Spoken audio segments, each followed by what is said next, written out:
The impact of gender-based political violence on women's participation and political representation, as well as the current state of gender parity in politics in South Africa, are just some of the conversations that were at the top of the agenda of a women's dialogue held by the country's Electoral Commission.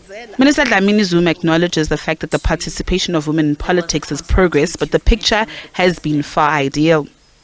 Female representation in Parliament is currently sitting at 48%, but has warned that the current Concord challenge against the Electoral Act may be detrimental for the plight of women. Some people in this country say we must change the electoral system and go for the same system as local government, where you have ward councillors, so we must have constituents.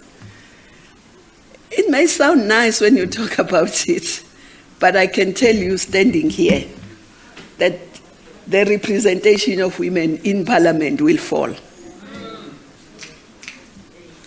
Because then women will not sufficient women will be elected in their constituencies.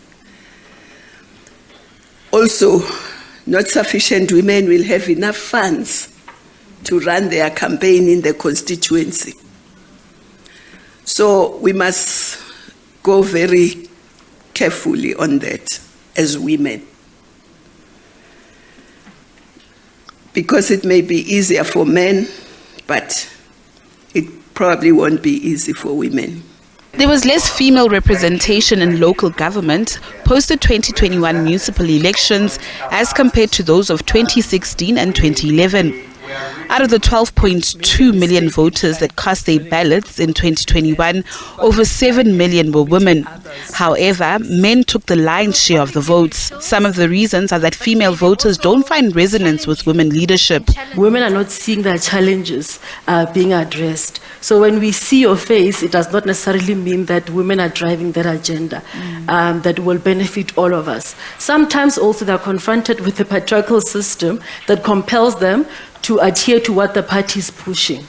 And sometimes that does not even incorporate anything on gender equality issues. So I think part of the reason why women are not voting for women, it's not necessarily that women are sexist or we hate each other, which is a narrative that has been driven for years, that women hate one another.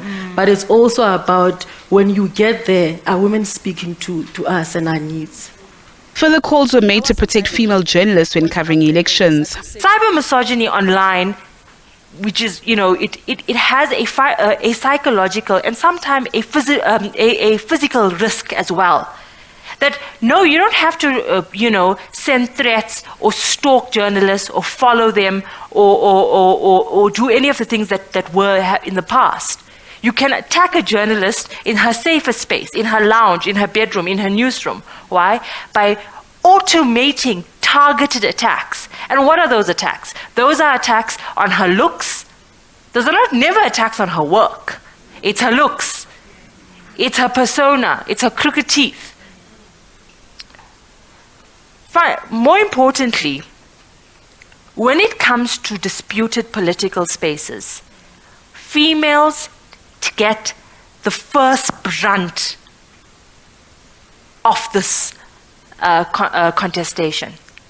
And so, going into elections, we have to understand the vulnerability of females in the political arena, but more specifically, female journalists. Political parties were also called upon to ensure that their policies and priorities are gender inclusive. Natasha Piri, SABC News, Johannesburg.